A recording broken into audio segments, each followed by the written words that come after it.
자, 평안하여 든든히 서가는 교회. 자, 같이 한번 할까요? 평안하여 든든히 서가는 교회. 평안하여 든든히 서가는 교회. 네, 평안하여 든든히 서가는 교회라는 제목으로 오늘 말씀을 증거하도록 하겠습니다. 히브리어 귀한 단어 중에 이 에무나라고 하는 귀한 단어가 있어요. 에무나. 이거는 이제 어떤 뜻이냐면 믿음, 충성, 신실, 믿음, 그 다음에 충성, 신실이라는 의미를 가지고 있어요. 무엇보다 우리 하나님께서 당신의 백성들을 언제나 신실하게 동행해 주시고 붙들어 주실 때 그때 쓰이는 귀한 은혜의 단어가 에무나라는 단어예요. 자, 무엇보다도 경장년 우리 새해를 이제 우리가 맞이했는데 귀한 이 에무나의 하나님의 은혜가 넘치는 올 한 해가 되었으면 하는 마음 참 간절합니다. 또한 신실하신 우리 하나님처럼 언제나 변함없이 우리를 붙들어 주시고 사랑해 주시고 은혜로 함께 하시는 이 변함없는 신실하신 우리 하나님처럼 우리의 믿음의 삶도 주님 앞에서 에무나 신실했으면 하는 마음도 간절합니다. 지난 1월 2일이에요. 지난 1월 2일에 국민일보 미션 라이프를 보면 참 귀한 기사가 하나 올라와 있어요. 원래 그 이민숙 명예장로님이라는 분인데 원래 102세예요. 102세. 임 장로님이 1932년에 14살로 충남 당진으로 시집을 갔는데 이 가난한 생활 가운데 남편이 또 거기다가 또 병원까지 들어가요. 시집 가자마자 병수발을 들고 그냥 가슴 보는 많이 받았단 말이에요. 그러다가 남편이 이제 폐암으로 돌아가셨는데 그 이후부터 가정생활이 기울어서 삶에 대한 희망이 거의 없었다고 해요. 자, 그러다가 1957년도 오래됐죠. 1957년도부터 시작해서 교회에 출석하셨대요. 놀라운 거는 그때부터 시작해서 십리길을 걸어서 새벽 기도를 한결같이 하는 거예요. 자, 그러다가 1979년이에요. 1979년부터 성경을 통독하기 시작했는데 1979년부터 통독해서 1980년 8월에 처음 완독을 하셨고 2017년 2월까지 몇 번째 통독을 마쳤나니까 101번 했대요. 101번 통독. 현재 102세인데 건강하게 사시면서 원래 덕담을 이렇게 하셨어요. 새해에도 예수 잘 믿으세요. 새해에도 예수 잘 믿으세요. 예수 잘 믿고 복음 전파해야 합니다. 모두 회개하고 주님 앞으로 돌아와야 합니다. 하나님보다 더 높고 큰 존재는 없어요. 하나님 잘 믿으면 오래 살고 건강하고 복 받아요. 나를 보세요. 여러분 주님 앞에서 신실하게 이 에무나의 삶을 살면 이런 귀한 믿음의 모습이 나타나요. 원래 이제 우리가 처음으로 드리는 신년 감사 예배 가운데 우리 집중하시되 무엇보다도 여러분 신실함이 충만한 하나님 올해 한 해도 변함없이 주님이 신실한 것처럼 우리도 신실함으로 나아가기를 소원합니다.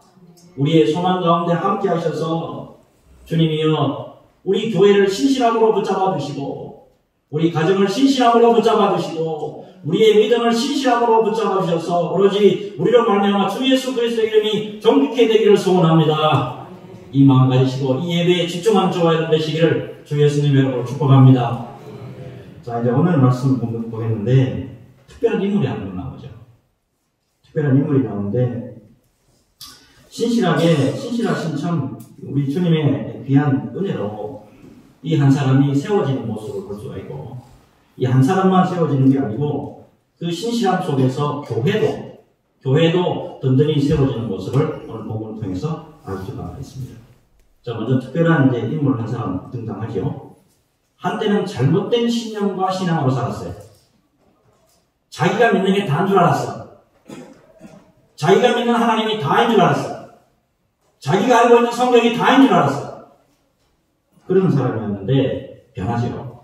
자, 이 사울이라는 사람인데 이 사울이 누구죠? 사도 바울이에요. 자, 이 사울이 처음 시작은 잘못된 믿음과 신념으로 시작을 했지만 다메섹 도상에서 진짜 주인을 만난 거예요. 진짜 참 예수 그리스도를 만난 다음에 이제와는 전혀 다른 믿음의 길을 걸어갑니다. 여러분, 예수 진정으로 만나면 주님이 원하시고 기뻐하시고 선하신 길로 온전하게 달려갈 수 있는 줄로 믿습니다. 자, 오늘 말씀 잘 보시면 이 사도 바울이 이방인의 사도로서 이제 면모를 갖추어가는 과정, 이게 나와요.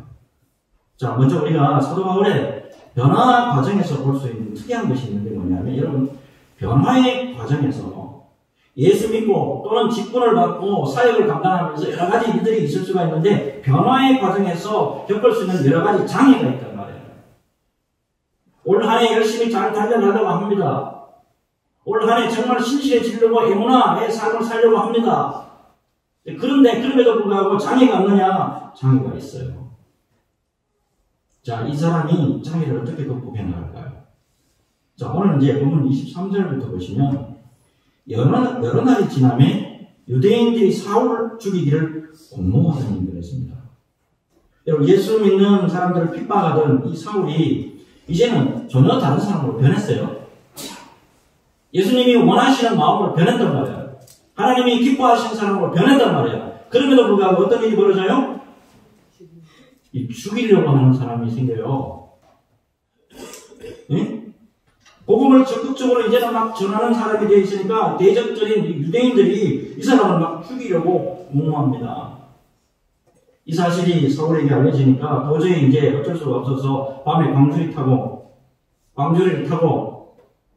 다메섹 성에서 벗어나야만 했습니다. 그런데 오늘 말씀 잘 보시면 여러 날이 지나매 했습니다. 여러 날이. 요 구절은 어떻게 보면 짧게 그냥 휙 지나가면 이게 무슨 이야기인지 잘 모르는데, 이게 바울이 회심하고 난 다음에 행적이 어떻게 되나, 이게 굉장히 중요한 열쇠가 되는 구절이에요. 여러분, 성경 잘 읽어보신 분은 요 본문 바로 앞에 딱 말씀 보면 어떤 말씀이 나오냐면, 사도 바울이 회심을 했어요. 마음이 확 변했단 말이에요. 새롭게 마음이 확 변하고 난 다음에 즉시 다메섹 회당에서 예수 그리스도의 복음을 막 전도했다. 그 기록이 나와요. 자, 근데 갈라디아서 1장 16절에서 17절을 보시게 되면 조금 생각하셔야 돼요. 사도 바울이 확 변하고 난 다음에 바로 그냥 다메섹에서 말씀을 전했냐. 자, 보세요. 갈라디아서 1장 16절 17절을 보면 그의 아들을 이방에 전하기 위하여 그를 내 속에 나타내시기를 기뻐하셨을 때에 내가 곧 혈육과 의논하지 아니하고 또 나보다 먼저 사도된 자를 만나려고 예루살렘으로 가지 아니하고 아라비아로 갔다가 다시 다메섹으로 돌아가느라 했습니다.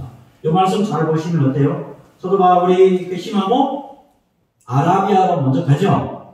아라비아로 먼저 가서 거기서 훈련받고 연단을 좀 받은 것 같아요. 그리고 돌아와서 다시 다메섹에서 예수님의 복음을 전도했다라는 것을 알 수가 있습니다. 자, 그런데 여러분, 특이한 단어가 25절에 나와요. 25절 보면 그의 누구들이 그랬습니까? 제자들이 밤에 사울을 광주리에 담아하였습니다. 질문 하나 드려볼게요. 유치한 질문. 요 본문으로 봤을 때 그의 제자들이 했을 때 그의 제자들은 누구의 제자들이라는 거예요? 네, 사도 바울의 제자예요. 이게 무슨 이야기를 제가 드리고자 하냐면, 놀랍게도 지금 유대인들이 막 죽이려고 하는 거잖아요. 예? 유대인들이 지금 막 죽이려고 하고, 지금 믿음 생활 좀 하려고 하고, 좀 제대로 사역 좀 하려고 하는데 어려움이 있어요, 없어요? 어려움이 있단 말이에요. 그런 가운데서도 사도 바울은 예수님의 복음을 잘 증거하기 위해서 제자들을 길러내고 있던 사역을 했었다는 것을 알 수가 있는 거예요. 복음을 가장 효과적으로 전파할 수 있는 방법이 뭐냐면 제자들을 길러내는다는 것을 여기서부터 사도 바울이 간파한 것 같아요. 자, 여러분, 16세기하고 17세기에 참 유명한 목사님 한 분 계시는데 조지 헐버트 목사님이라고 계세요. 이분이 이런 말을 했어요. 주님을 진실로 위하는 조문, 주님을 진실로 위하는 종은 비천에 이르러도 신성한 일에 힘쓴다. 그러니까 진정한 주님의 종은 위기의 상황이 맞습니다. 1년 내내 어려운 상황이 없는데 어려운 상황이 있을 수 있다 이 말이에요. 그런 가운데서도 주님이 기뻐하시고 선하게 여기시고 온전하게 여기시는 귀한 사역을 끊임없이 감당해 낸다는 거예요. 사도 바울 지금 보니까 자신을 죽이려고 하는 유대인들의 계략이 이 계략을 아느냐 모르느냐 알아요. 그렇지만 자신이 아니더라도 훈련받은 다른 사람들에 의해서 복음이 증거되려고 하기 위해서 귀한 제자 사역을 멈추지 않았다는 거예요. 여러분 오늘 말씀을 잘 묵상해 보면 믿음의 사람들을 제자로 키운다는 거, 믿음의 사람들을 제대로 길러낸다는 거, 이게 얼마나 중요한 건지 깨닫게 됩니다. 앞에 사역자가 그 다음 사역자를 훈련해서 세워놓잖아요. 그러면 그 다음 사역자를 통해서 예수 그리스도의 복음이 귀하게 전파가 되는 거잖아요. 우리나라 제자 훈련의 대부라고 불리는 오카노 목사님 잘 아시죠? 제가 여러 번 소개하고 있잖아요. 처음에 우리나라 교회에 제자 훈련이 심어질 때 이거 제자 훈련 안 된다라고 하는 부정적인 그런 생각들이 굉장히 많았어요. 놀랍게도 그분이 제자 훈련과 하나님 말씀에 미쳐 있었잖아요. 제자 훈련과 하나님 말씀에 헌신하게 되니까 그의 제자들이 수없이 왕성하게 일어나서 지금도 한국 교회를 건강하게 키우려고 애쓰고 힘쓰는 모습이 아직도 나타나잖아요. 고로새서 1장 28절하고 29절 보면 사도 바울이 이렇게 간증하잖아요. 우리가 그를 전파하여 각 사람을 권하고 모든 지혜로 각 사람을 가르치면 각 사람을 그리스도 안에서 완전한 자로 세우려 함이니 이를 위하여 나도 내 속에서 능력으로 역사하신 이의 역사를 따라 힘을 다하여 수고하노라. 이런 믿음의 사람을 제자로 세우는 일은 주님이 기뻐하신 일이에요. 여러분 믿음의 사람을 제자로 주님의 헌신된 사람으로 세우는 이게 얼마나 귀한 건지 몰라요. 이 귀한 일이 진행되는 교회마다 우리 주님이 힘있게 오늘날도 변함없이 역사해 주신다는 거 잊지 않는 저와 여러분 되시길 바랍니다. 여러분 무엇보다도 진정한 믿음의 사람들은 오늘 에무나라는 걸 제가 먼저 소개해요. 진정한 믿음의 사람은 에무나 신실함에서 떠나지 않아요. 어려움이 있다고 해서 장애가 있다고 해서 주님이 기뻐하신 일을 멈추지 않아요. 오히려 주님이 기뻐하신 일을 더욱 열심히 할 때 성령의 위로와 은혜가 언제나 우리와 함께 해주실 줄로 믿습니다. 여러분 이것을 믿음으로 받으시고 변함없이 주님이 기뻐하신 일을 행함으로 언제나 주님의 이름으로 승리하는 올 한 해가 되시기를 주 예수님의 이름으로 축복합니다. 자 이제 다음 말씀으로 넘어가고 있는데 또 다른 한 인물이 나오죠. 사도 바울이라는 인물이 나오고 또 다른 인물이 나와요. 자 25절을 기점으로 해서 말씀의 배경이 되는 것이 달라집니다. 자, 앞에 이 말씀의 배경이 되는 것이 다메섹이죠. 근데 지금부터 이제 이 장소는 예루살렘으로 바뀝니다. 사도 바울이 주님의 큰 은혜를 믿고 다메섹에서 사역을 감당하다가 이 유대인들의 살해 위협 때문에 다메섹 성을 이제 탈출하는 장면 앞에까지 봤습니다. 자, 이어서 이제는 예루살렘으로 와가지고 사도 바울이 12제자들하고 교제하려고 해요. 근데 문제는 예루살렘에서 예수 믿던 자들을 핍박하던 사람이 갑자기 변해가지고 이 예수 그리스도의 복음을 전한다고 하니까 기존에 이 제자들이 안 믿어주는 거예요. 그래서 여러분 생활 잘하는 게 중요해요. 내 때까지 뿌려놓은 거 이렇게 해놨다가 갑자기 변한다고 해서 사람이 바로 믿어주느냐 안 믿어줄 수도 있다 이 말입니다. 자 이때 중요한 인물이 한 사람이 등장합니다. 자 그 사람이 바나바예요. 이 바나바는 사울의 배신이 진짜입니다. 저분 진짜예요.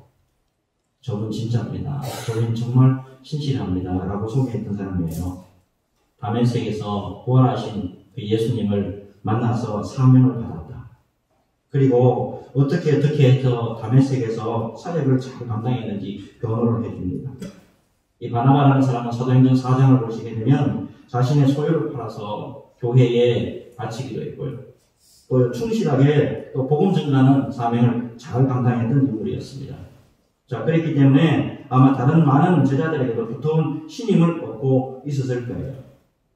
자, 이 바나바의 변으로 사도 바울이 예수님의 제자들과 이제 교제가 이루어지게 됩니다. 자, 이 바나바는요, 그런 의미에서 참 신실한 믿음의 종이다라는 것을 알 수가 있습니다. 이 바나바는요, 자기보다 한참이나 사역에 있어서 후배예요. 한참이나 내 뒤에 오신 분이라고.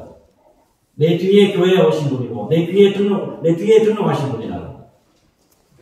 그럼에도 불구하고, 사도 바울이 예수님의 제자들에게 소개해 주실 뿐만 아니고, 그의 사도 바울이요, 이방인의 사도로서 자기보다 더 유명해집니다. 더 이제 앞서가는 사역자가 되고요. 더 큰 사역을 감당할 때도 시기하지 않아요. 나보다 늦게 왔는데, 나보다 늦게 직분 받았는데, 시기하지 않냐고 끝까지 박수 쳐줘요. 훌륭한 인격을 가진 분이에요. 자, 여러분, 제가 조금 지리하게 오늘 말씀을 시작했는데요. 무엇을 말씀을 좀 드리고자 이걸 여러분 잘 캐치를 하셔야 됩니다. 한 사람의 사역자가 제대로 사역을 감당하기까지. 여러분, 한 사람씩 교회에 한번 데려와 봤죠? 한 사람을 교회에 한번 어떻게 잘 정착해 보려고 이런저런 여러분 노력을 한번 해봤죠? 이게 우리의 힘도 들지만 중요한 것은 뭐냐면 본인의 힘, 이것도 굉장히 중요하다고 생각이 되지만 여러분, 그러나 모든 것을 통틀어서 이렇게 말씀을 드려야 맞은 겁니다. 한 사람이 제대로 사역을 감당하고 한 사람이 주님 앞에서 온전하게 세워지기까지는 하나님의 전적인 은혜의 경로를 통해서만 이루어진다는 거예요. 자, 그런데 여러분, 이게 사람에게만 이게 적용되는 게 아니에요. 한 사람이 사역자로 온전하게 세워지는 데는 전적인 하나님의 은혜로 세워진다고 그랬다면 교회는 어떨까요? 우리 수원성원교회가 온전하게 세워지려고 하면 어떤 모습의 은혜가 있어야 되겠냐? 하나님의 예수 그리스도의 전적인 은혜가 우리 교회에 있어야 될 줄로 믿습니다. 특별히 31절이요. 31절. 오늘 우리가 가장 주목해야 될 말씀이 31절입니다. 우리 같이 한번 한 목소리를 읽겠습니다. 읽겠습니다. 시작. 그리하여 온 유대와 갈릴리와 사마리아 교회가 평안하여 든든히 있어가고 주를 경외함과 성령의 위로로 진행하여 수가 더 많아지자. 여러분, 앞에 말씀 보니까 복음을 전가함에 있어서 참 어렵고 힘든 일이 있었다. 복음을 전가하고 예수 그리스도의 십자가의 복음을 전가하는 일에서 참 어렵고 힘든 일이 있었다라는 것을 알 수가 있죠. 그런데 그 반대로 교회는 어때요? 자, 복음 전하고 사람 세우고 하는 것이 굉장히 힘들고 어려운데 교회는 어때요? 그 반대로 평안하여 든든히 서가고 오히려 수가 더 많아지더라는 거예요. 자, 이 말씀에 여러분, 일단 중요한 배경 하나가 있는데 이걸 캐치를 하셔야 됩니다. 하나님의 은혜가 어떻게 흘러갑니다. 여러분, 이 당시에 로마 황제가 누구냐면 그 유명한 칼리굴라라는 황제예요. 칼리굴라. 이 사람이요, 나중에 영화 보신 분도 잘 아시죠? 정신 이상까지 막 가가지고 로마 전체를 어지럽혔던 황제잖아요. 자, 이 사람이 아주 악행을 하나 저지르게 되는데, 예루살렘 성전 지성소는 누구만 들어갈 수 있어요? 대제사장만 들어갈 수 있단 말이에요. 이 지성소에 자기 초상화를 두려고 합니다. 이건 뭐 하는 짓이에요, 지금? 우상숭배하는 거잖아요. 자, 그러면 정통 유대인들의 입장에 봤을 때는 어떻게 되는 거예요?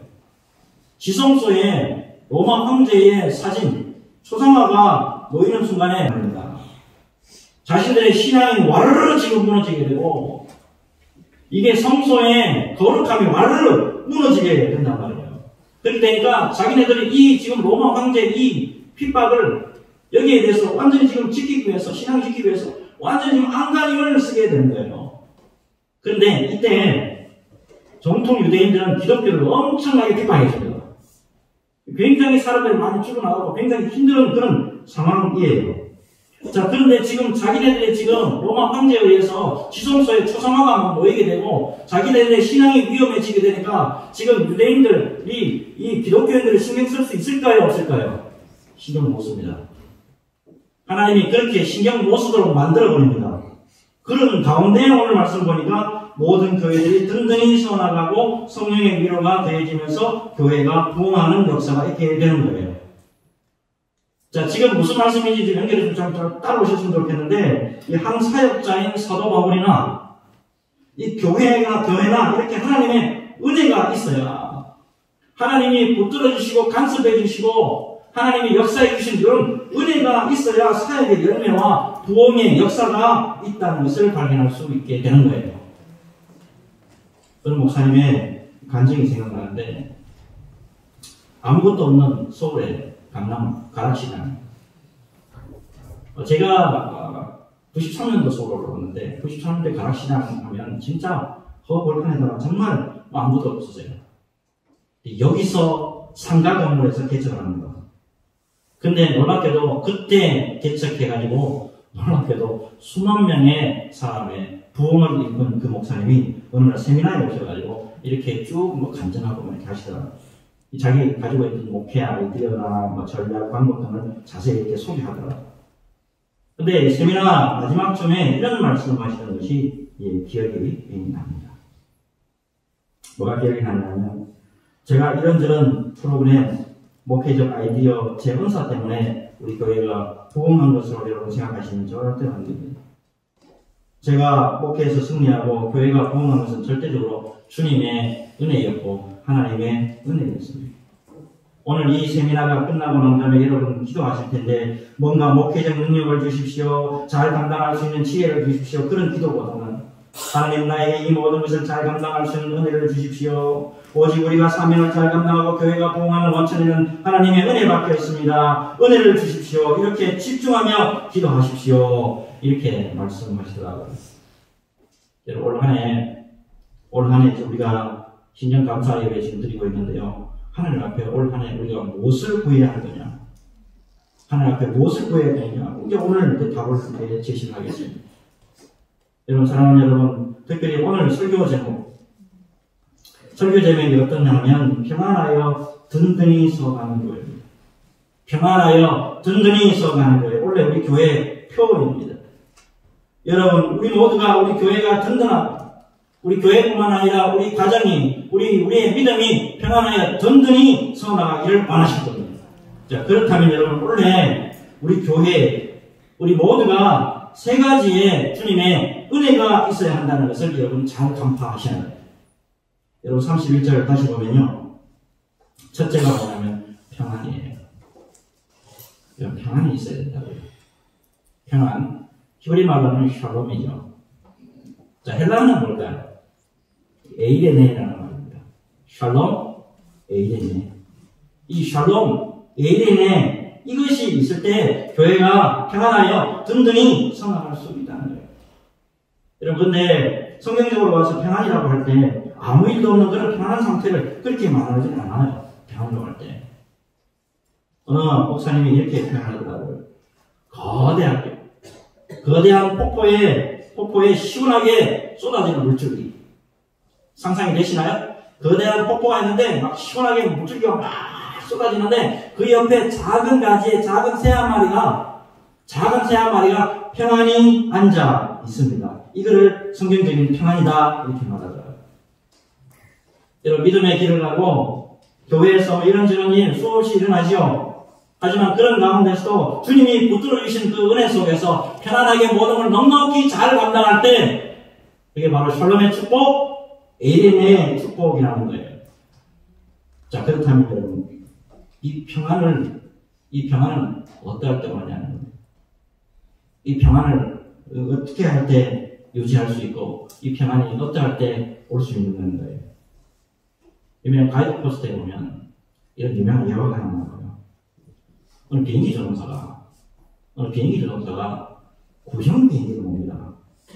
근데 구형 비행기를 이제 조종하는데 갑자기 삭삭 하면서 이 전기 배선을 누가 갉아먹는 소리가 들었다고 해요. 뭔가 했더니가 보니까 놀랍게도 언제 들었는데 쥐 한 마리가 중요한 배선을 갉아먹고 있더라는 거예요. 쥐를 잡기 위해 가지고 조종제를 놓자니 문제가 되고 그대로 놔두면 비행기가 추락할 가능성이 높아요. 자, 이때 조종사가 중대한 결단을 합니다. 갑자기 비행기 고도를 높입니다. 1만 피트, 1만 5천 피트. 그리고 더 높게 올라갑니다. 그랬더니 놀랍게도 저절로 쥐가 죽더라는 거죠. 이런 쥐는 설치동물이에요. 쥐는 설치동물입니다. 쥐는 땅으로 들어갈 때 평안을 느낀대요.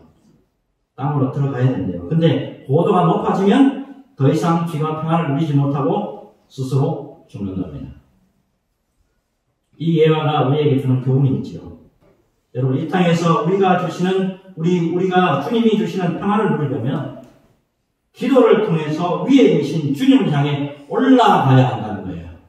여러분, 주님에게 올라갈 때 우리가 이 땅에 있는 육신의 정욕, 안목의 정욕, 이상의 자랑을 이 땅으로 바라볼 것이 아니고 우리가 주님의 위로 올라갈 때 진정한 샬롬과 예인의 축복이 있다는 거예요. 여러분, 기도를 통해서 주님이 주시는 온전한 평안이 우리 교회에 넘치기를 소원합니다. 주님이 주시는 온전한 평안이 우리 가정과 우리 모두에게 임하기를 원합니다. 기도하면서 진정한 평안으로 나아가는 저와 여러분 되시기를 주 예수님의 이름으로 축복합니다. 자, 두 번째, 교회가 평안이 든든하게 선하기 위해서는 주를 경외하는 거야 그랬죠. 주를 경외하는 거. 여러분, 경외한다는 것이 무슨 뜻이죠?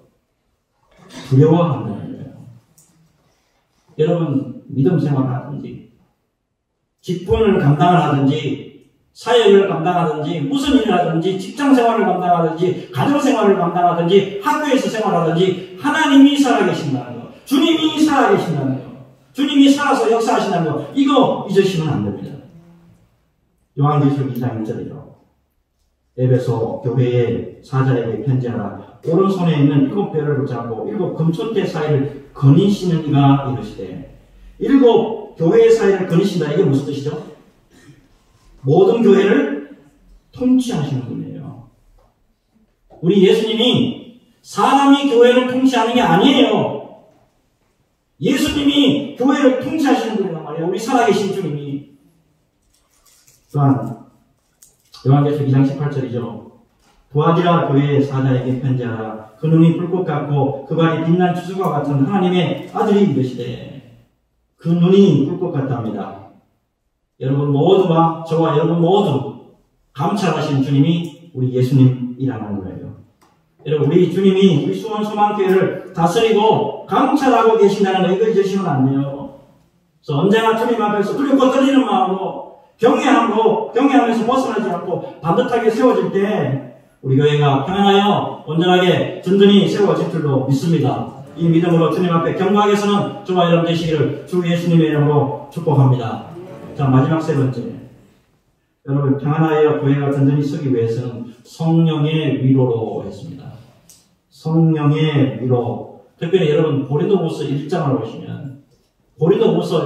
보시면 하나님은 진정으로 위로의 하나님이시다는 것을 분명히 말씀하고 있는 구절이 있습니다. 고린도후서 1장 3절에서 7절 말씀 보시는데 우리 같이 한번 볼 텐데, 위로가 도대체 몇 번 나오는가 보세요.